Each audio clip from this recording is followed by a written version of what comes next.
Okay, pop quiz. What are the 5 Great Lakes? If you answered with Holmes, Huron, Ontario, Michigan, Erie, Superior, then congratulations. You've just proven the power of today's episode. I'm Brittany Hodak, and this is the Creating Superfans podcast. Today, we'll be talking all about mnemonic devices, what they are, and how they are so powerful to help you and your team make customer experience a superpower.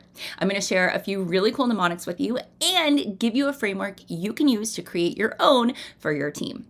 But before we dive in, just take a couple of seconds and hit subscribe if you haven't done so you never miss a new episode of this podcast. Okay, let's dive in. A few days ago, my sons were asking me to turn the water hose on because they wanted to play in the sprinkler in the backyard. And my 8-year-old overheard me saying lefty, loosey as I was turning the faucet. And fairly, he was like, "What in the world did you just say? What does that mean?" And I told him that righty, tighty, lefty, loosey has served me for decades. It's the way I remember which way to turn the faucet in any situation. And I probably should have progressed past that at this point, much like holding up my hands to see which one makes the L for left and which one doesn't. But I still use that more than I should probably admit. I'm a 1980s kid, so my first exposure to the concept of mnemonics or the word mnemonic actually came via Stephanie Tanner on Full House. She was working really hard one episode to win the school spelling bee, which honestly I totally related to, and her uncle Jesse taught her various riddles and tricks and tools to remember tricky words. And in the episode, he said to her, "These are mnemonic devices. We're going to take something simple and we're going to use it to help us remember something complicated." What he didn't tell her, unfortunately, was how to spell the word mnemonic. And in the ultimate cruel twist of fate, she was eliminated at the spelling bee by not knowing that the word mnemonic had a silent M at the beginning. She was devastated, which was totally fair, and a whole generation of kids just like me learned a vocab word and an important life lesson that has stuck with us. I'm a huge fan of mnemonics. Why? Because they work. There's actually a lot of cognitive science and research behind them. See, our brains are a lot better at remembering information when it's organized into little meaningful chunks instead of just like big, long, disconnected lists. That's why things like songs or rhymes or acronyms and other little memory tricks stay with us for years or even decades.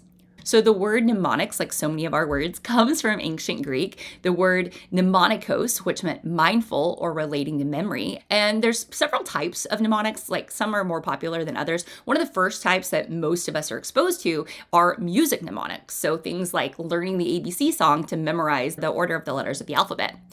There are also rhymes. So if you've ever said like 30 days past September or righty tighty, lefty loosey. Another type of mnemonic devices are called acrostics. And that's where every word in a sentence or phrase is designed to help you remember something else. So maybe you learn the order of the planets by reciting "My very excellent mother just served us 9 pizzas." Well, kids don't learn that one anymore because, RIP Pluto. Heartbreaking for Pluto, but, that's another episode altogether. Now, closely related to those acrostic mnemonics are my favorite type of mnemonic and perhaps the most popular, and that's the acronym. So sometimes acronyms are names. Maybe you memorized Roy G. Biv for the rainbow. And sometimes they're just words like Holmes for the Great Lakes. Shout out to you if you got that trivia question right at the top of the episode.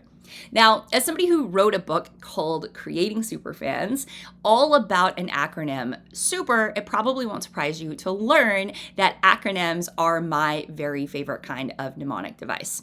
By the way, if you're not familiar with the super model, it's SUPER, start with your story, understand their story, personalize, exceed expectations, and repeat. And if you use that framework, you will understand how powerful it is to be able to refer back to that to say, are we being super or are we being standard? If you want super fans, be super. It's that simple. Most frameworks don't fail because they're bad. They fail because no one can remember them, and you can't implement something you can't even remember. So to quote the wisdom of another acronym, keep it simple, stupid, KISS. Memory researchers and scientists show that breaking that complex information into the smaller, meaningful pieces is how we're going to retain it. And just like mnemonic devices helped you in school, they're helpful tools for employees learning systems, processes, checklists, important things that they need to remember. Now, speaking of school, in 10th or 11th grade, my friend Jamie got her very first job at the gas station, and she was really nervous because she had never had a job before. And the gas station owner said, just remember gas, the word gas. Greet the customers, ask if they found everything they needed, and smile. GAS. And, maybe that's not like the most sophisticated or all-encompassing acronym in the world, but it was shockingly effective. So effective that she told me about it once, probably in the cafeteria, and I still remember it decades later. And that's the power of a great mnemonic device. Now, McDonald's visionary Ray Kroc used to talk about Q, S, C, and B all the time. He drilled it into the leaders of McDonald's. Those were their 4 pillars. Q, S, C, and B stand for quality, service, cleanliness, value. So everybody who was opening a new franchise, everybody who was going through McDonald's University, that's what they were drilled on. Q, S, C, and V. Great pillars, but not super memorable, right? You're like, what is the third letter? Where does the other one go? So what some companies have done is they've taken it to the next level, and they've said, how do we create a device that's going to help our employees, but actually be really simple for them to remember because of our brand? One of my favorite examples is Starbucks. They actually train all of their baristas on service recovery, which is fixing something when it goes wrong, by using the word latte, L-A-T-T-E. So the L stands for listen to the customer. A is acknowledge. So whether that's the complaint, the problem, something that went wrong. The first T is take action to resolve the issue. The second T is thank. You're going to thank the customer for bringing the problem to your attention. And then finally, that E, you're going to explain why the issue occurred.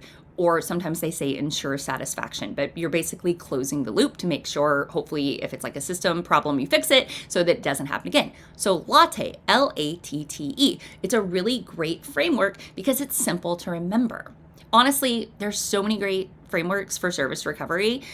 This one I really do love though, whether you're selling coffee or cars or copy machines, which is probably a terrible example. I don't know if anybody still buys copy machines, but regardless of your industry or role, latte is solid.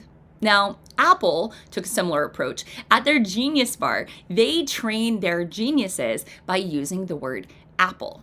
I think this one is a little bit wordy in terms of a steps of service framework. I think it would be hard to remember, but I guess they are working with geniuses, so like maybe the geniuses can remember it. But this is what they use, Apple. A stands for approach. You're going to approach customers with a personalized, warm welcome. The first P, probe politely to understand the customer's needs. P, the second P, stands for present a solution for the customer to take home today. That's the timeliness of it. L is listen for and resolve any issues or concerns. And E is end with a fond farewell and an invitation to return. So APPLE. It's a lot to remember. It doesn't exactly roll off the tongue, but it is a great framework because it sets expectations and says, this is how we do things at Apple, which is what all great frameworks should do. Another slightly more simple example is the word heart. This is used a lot in hospitality. I've had friends at Marriott say that they teach all of their team members this. And the word heart is hear, empathize, apologize, respond, and thank. So again, it's around the idea of service recovery. So hear means you're going to listen. You're going to let the guest explain what went wrong. You're going to give them a chance to talk about their issues. The E is empathize. You're going to show them, I understand. You're going to acknowledge why they're frustrated, show genuine concern, and talk about what you're going to do to resolve it. The A stands for apologize. A sincere apology for that inconvenience. One of my favorite quotes, Benjamin Franklin said, never ruin a good apology with an excuse. We're not making excuses. We're saying, I'm sorry, full stop. Owning it, that R in heart, or usually stands for respond. Sometimes people say resolve, but it's about fixing it. You're taking the action to resolve what happened, fix the problem. And then finally, the T stands for thank. We want to thank them for bringing it to our attention, for being our customer, etc. Now, maybe you've noticed something interesting about these past 3 frameworks. None of them said, I want my employee to memorize a 400-page playbook. I want them to remember 100 SOPs in the moment. They said, we're going to reduce something that's complicated, something that's complex, into a framework that's hopefully easy to remember in the moments that it matters most. They took this like broad idea of, hey, be nice to your customers, and they turned it into something that an 18-year-old kid on their very first shift can actually remember under pressure. And something that hopefully becomes so drilled into the culture that the team members remember it in those moments and they remind their other employees about it. Hey, we've got to use heart. Hey, latte. Hey, what was that L in Apple for? Now, not every acronym has to be a complete operating system. Some, like my supermodel, are big picture frameworks, but others are designed for one specific moment. And I would argue those ones that are designed for specific moments are the ones that are more powerful when you customize within your company. Because when you're creating an execution tool for your team, the narrower that moment that you're zoning in on, the more useful and the more memorable that mnemonic or acronym is going to be, because it triggers in their brain, when X happens, I do Y. So if you don't have your own service acronym, you may be experiencing FOMO by now, but don't worry, I have got you covered. In addition to all of the ones that I've shared already, feel free to adapt and use those if you want. I'm going to now share a proprietary framework that I put together for you so that you can create one that's uniquely yours. You can build a word around something that's meaningful to your team and become something that not only fits your brand, but helps every one of your acting chiefs of experience in the moments that matter most. I call this framework STICK because that's exactly what every solid service system should do. It's got to stick. So, not surprisingly, it's going to be an acronym, STICK. The S is select the moment. As I mentioned, you shouldn't try to take everything that your frontline team is in charge of and try to put it into one acronym. That's not going to stick. So you're going to pick one specific moment that happens over and over and over again. Maybe it's a complaint. Maybe it's a return. Maybe it's the first 30 seconds when somebody calls you on the phone. Because the more narrow the moment, the more useful and memorable that acronym is going to be, the more likely it is to stick. So select your moment. Up next is the T, and that stands for track the behaviors. Now, in this step, before you think about like, what is the word that I want? What is something that's really cute and on brand? Just make a list of what do you want them to do step by step. Like when X happens, we do Y. You really want to focus on the behavior here, not what you want them to believe, not what your company values are, not your vision statement, but like, what do I do? Write down those behaviors. Next up is I. I is when you identify a meaningful word. So you can think about a word that naturally fits those behaviors, that inspires it. The best acronyms are going to be something that already means something in your company. So like Starbucks didn't just pick a random word that meant nothing. They said latte. That's a word that's very tied into the culture of their company and what their baristas are doing. Same with Marriott using heart, right? It's hospitality. It's about the love. It's about the caring.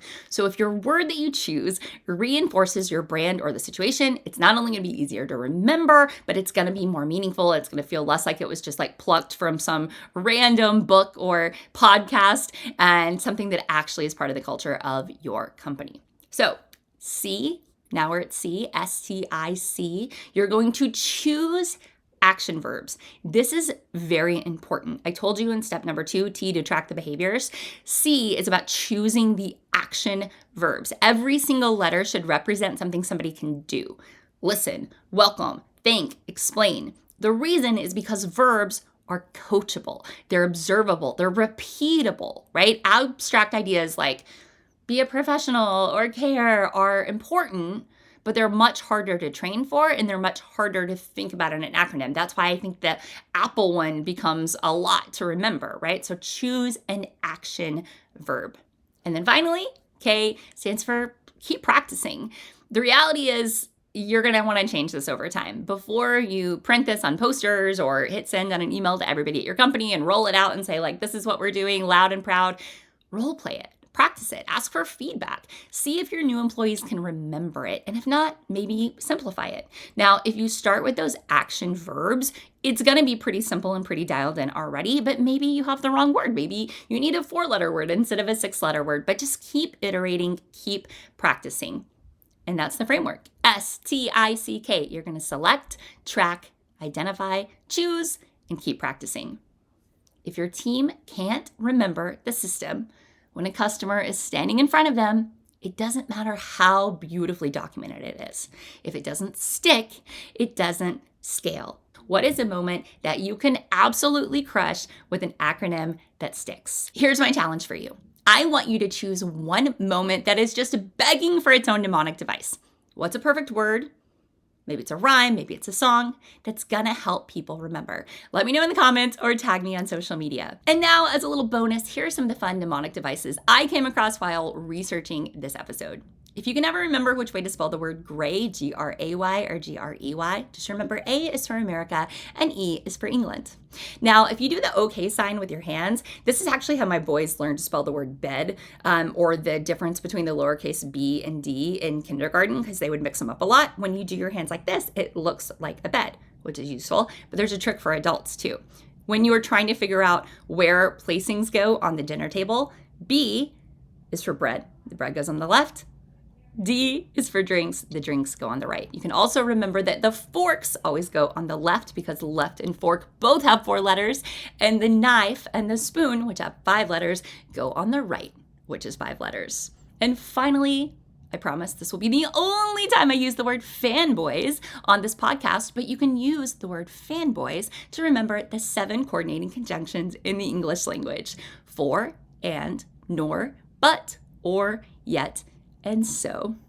If you are a fan of this podcast, which I hope you are, please take a few seconds to leave a review or send it to your friends, because as the saying goes, sharing is caring, and those are the things that help me dedicate even more time to making this podcast for you. I'll catch you right back here next time.